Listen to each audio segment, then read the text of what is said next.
Happy NFL trade deadline day to all of you who celebrate, and the Falcons should definitely be celebrating this day because they should be working the phones right now and trying to add a pass rusher. So we're going to kind of comb through the final trade rumors out there and how the Falcons could be in the mix to add a pass rusher. But early this morning, we had a pass rusher trade go down. So Darius Smith was dealt from the Browns to the Lions. I never talked about Smith too much on this channel or gave too much hope to this idea because to me this trade was made 3 weeks ago when Aiden Hutchinson got injured. So this was the biggest non-surprise of the day. But yesterday we had another edge rusher trade go down. The Cardinals, who had been searching for a pass rusher, added Baron Browning from the Broncos. That was someone I was somewhat optimistic, but maybe just half glass full as a potential trade target for the Atlanta Falcons. But ultimately he ends up in the desert. So 2 pass rushers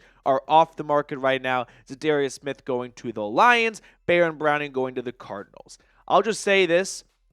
We could spin zone it into that's 2 less teams that are looking for a pass rusher, so it could reduce some of the competition for the Falcons because it's not going right up until that 4 p.m. Eastern deadline. I'm not confident enough to say blank is a Falcon, and I know that's somewhat of a joke / kiss of death on this channel, but that's truly where I stand right now going into the deadline. I think the Falcons are going to be looking. I don't think they're going to be very aggressive. Now, hopefully they still find a way to make a deal because they need some pass rushing help, and I'm not going to let 3 sacks against a young, inexperienced / old and banged up Cowboys offensive line blind me from the fact that they had 6 sacks in the first 8 weeks of the season, but we'll see what Terry Fontenot ends up doing. Now, if you want Fontenot to make a trade, show him right now by liking today's video. Let's let him know that this fan base is looking to add a pass rusher. We did get some good Grady Jarrett news in terms of his Achilles injury is not uberly serious, so hopefully we can get him back on the field sooner rather than later. But I still would like to see Atlanta go out and add a pass rusher. Now, it's easier said than done when you only have 5 picks to work with. 2 of those picks are 7th rounders. They're not going to get you very far. Maybe you can get a very low-end level pass rusher, but at that point, you're giving up a 7th to bring someone in just to cut someone from your roster, right? Is the guy that you trade a 7th-round pick better than whoever you're going to cut to make roster space for them? That's also got to be factored into the equation. So you really only have 3 picks of true spending power to get someone that would be worth giving up a roster spot for. A first, and there's no dynamite available pass rusher that's available out there. Max Crosby and Myles Garrett are not getting traded. So you can kind of rule out giving up a first for anyone and a second as well. And that leaves you with a 4th. Now, I think a 4th rounder could land you a lot of these guys on the screen right now. Azeez Ojulari for sure. A 4th would be an overpay for Calais Campbell, Emmanuel Ogbah, Jadeveon Clowney, and Arden Key. So you're kind of too rich right there. And a 4th would probably not be enough for Harold Landry, but you could kind of have a couple of picks going back and forth to make things even on both sides. So let's take a look at one of these players with a closer look. Azeez Ojulari, Jeremy Fowler tweeted out that the Giants have received calls on him. Hopefully the calls have been coming from Flowery Branch, right? Get the caller ID up in New Jersey and see who's calling, because I pray it is Fontenot who at least wants to inquire about what the asking price is for Ojulari, because he's having a really strong year this season. He's got 6 sacks in 8 games so far. Last year, he had 2.5 sacks, 5.5 sacks the season before that, and his first year out of Georgia, he had 8 sacks. So, yeah, he's not going to come in here and completely revitalize the pass rushing unit for the Falcons, but this is a team that is with the best of them in the NFC. And they should make appropriate moves to reflect that. I don't want to see the Falcons be the Cincinnati Reds of the NFL where, yeah, we got a pretty good team, but we like our guys and we're not going to make any additions. No, screw that. You are 6-3. You have a stranglehold on the NFC South. You are one of the top 3 teams in the NFC this year. You should be aggressive. You should make moves that reflect how much of a competitor, but more importantly, of a contender the Dirty Birds are this year. So here is an offer that is a little bit more wishful thinking than probably what the Giants would like. But how about Azeez Ojulari for a 4th-round draft pick and Atlanta gets a 5th-rounder back? I don't think that the Falcons would part ways for a 4th straight up. They gave up a 3rd for Matthew Judon. I don't think they're going to turn around a few months later and give up a 4th-round pick for another guy at the same position. They're going to want to get something back so they're not down to a 1st, a 2nd, and 2 7ths. So the Giants probably aren't in love with this offer right here, but they're sitting at 2-7 right now. If they want to just move up 40 spots in the draft for a guy in a contract year who they may not plan on re-signing because they paid Brian Burns and they've got Kayvon Thibodeau at those 2 positions, this might be not a bad offer for a guy that could be on his way out the door at the end of the season. So would you do this trade? Would you give up a 4th and get Ojulari in a 5th? Basically, would you move back, we'll call it 40 spots in the draft, give or take, to acquire Azeez Ojulari? For me, I would. I don't think Ojulari is going to come in here and become the number 1 player on this defense, but he's going to at least be, an effort to try and fix and band-aid this Falcons pass rush. Before we look at some other trade rumors out there and someone that could be preventing a trade, we're going to talk all about our friends over at Game Time for the next 60 seconds because they have an awesome deal called Game Time Picks, which makes getting tickets to see your favorite teams play live even easier. Game Time Picks filters out the fluff to show you only incredible deals on great seats so you don't have to waste time searching through thousands of tickets. So if you want to go watch a Falcons game or a Hawks game or any other sporting event in your local area, visit Game Time right now because they also offer the Game Time Guarantee, which is if you find tickets in the same section and row for less, Game Time will credit you 110% of the difference. So take the guesswork out of buying tickets with Game Time.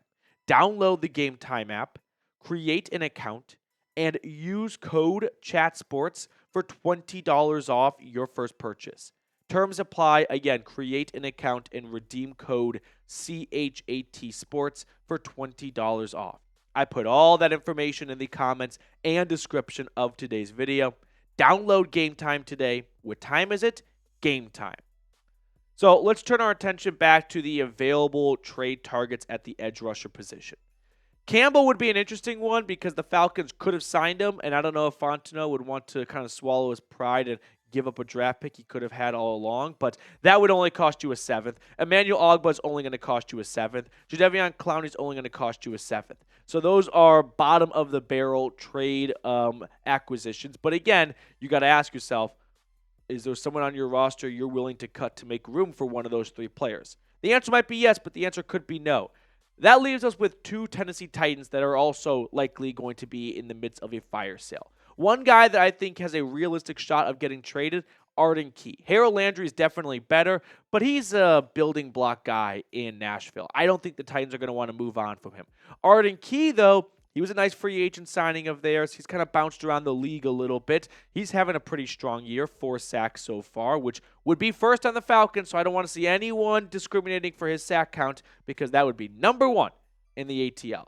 Now, Fowler also tweeted out the Titans have received inquiries on defensive players, including Arden Key and Sebastian Joseph Day. If Grady Jarrett had suffered a more serious injury, I could see Joseph Day being in play because they did the same thing last year when Jarrett went down and they traded for Contavious Street. Key, though, fits more of the need for the Falcons. Someone to generate pressure off the edge. Like I said, he's been a little bit of a journeyman player, but he's been one thing over the last 4 years, and that's consistent. Like 4 sacks this year halfway through the season, 6 sacks a year ago, 4.5 sacks, 6.5 sacks. I know these are not, mountain-moving numbers, but you're not going to find a mountain-moving guy at this point. There is no one walking through the door that's going to completely turn around the Falcons' defense.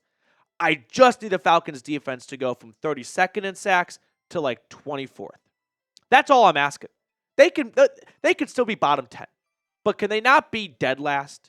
And Arden Key, I would hope, can get them from 32nd to maybe 25th. And at 25th, with Jessie Bates and Justin Simmons and A.J. Terrell and an offense that's going to put up 26-plus points a game, you can win playoff games with that. But with this current pass rush, I don't know if you can win more than 1 playoff game. And that's a really high bar, but this team is talented enough to achieve those goals. Now, one guy that could be getting in the way of a trade is someone in-house. It's the former second-round pick out of Penn State, Arnold Ebiketie, who had his first sack of the year last game against the Cowboys.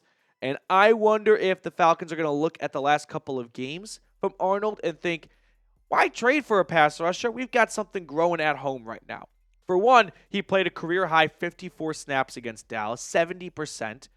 Now, I'm still curious as to why Lorenzo Carter started over Ebiketie for so long when Lorenzo Carter was not producing anything. It's like, wow, if Carter's getting the start and he's not good, what's going on at practice where Ebiketie can't even get on the field more than what was 30 snaps, nearly at the time, season high back in week 7, and you can see it's only gone up since then. So I don't want to say fear because I want to see Arnold work out well. He had some good reps last year, his rookie season, that first game against the Saints, but I feel like Atlanta might look at the last couple of games and go, no need to acquire a pass rusher. We like what we have in our guys. We like having Arnold Ebiketie and Matthew Judon, who I get it. I begged for them to trade for Judon. They did. Cost him a third rounder, and they probably want to see Judon play a little bit better before they go out and spend more draft capital on someone at the same position when they already made that one investment. It's kind of like maybe your dad was like this, where why go out and buy food when we have food at home? Because McDonald's drive-thru is so much more fun. Like, that's kind of where I'm at right now.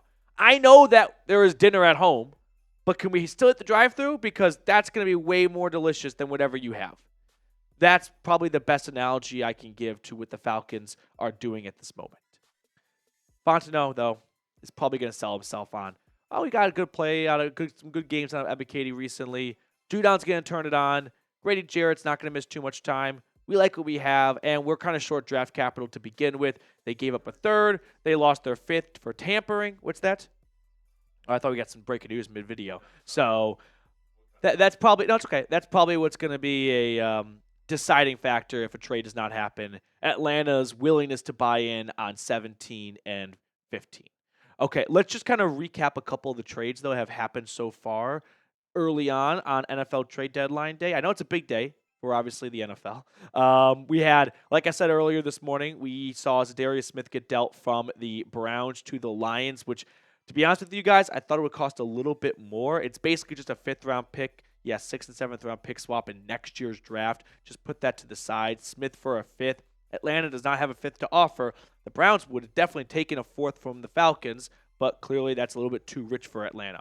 Khalil Herbert got dealt from the Bears to the Bengals. He's going to replace Zach Moss and be that RB2 behind second-year man Chase Brown. And then can we just laugh at the Cowboys for a moment? Ignore the 7th-rounder because that's, again, kind of just pointless. They gave up a 4th-round pick for Jonathan Mingo. Jonathan Mingo this year, ladies and gentlemen. I'm going to look it up. I'm going to guess right now. Panthers offense not good.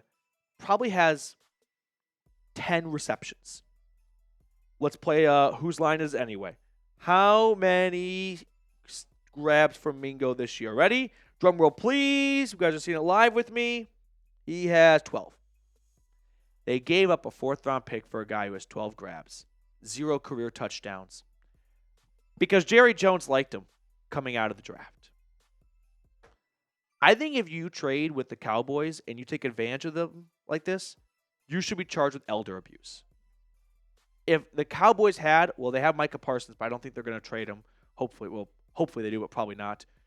If they had a pass rusher worth trading for, Fontenot should trade rape the Cowboys because this is unbelievable. All right, before we sign off, I want to give some shout-outs to the Dirty Birds Club. Jose Santana, love the hat, by the way. Well, the picture of the hat. Hope you're enjoying it. Ken Ballard, the #1 Saints hater in the entire Southeast. Trey1222, Jason Landino, Reese Atkins, Archangel, Angry Liquid, Jeebus H. Christ, Dictator JC, JT, Jordan C. Johnza, Ronan Tyrell, Lord Buddy Bear, and Bentley Lancaster. Thank you guys so much for being such loyal supporters of the channel. We will have a watch party on Sunday for the Falcons Saints game. So if you want to get added to the list, hang out with us during the watch party, and we'll add you to the Dirty Birds Club with a $100 super chat. Really appreciate everyone for hanging out with us. We will sign off and see you guys later, hopefully talking about a Falcons trade.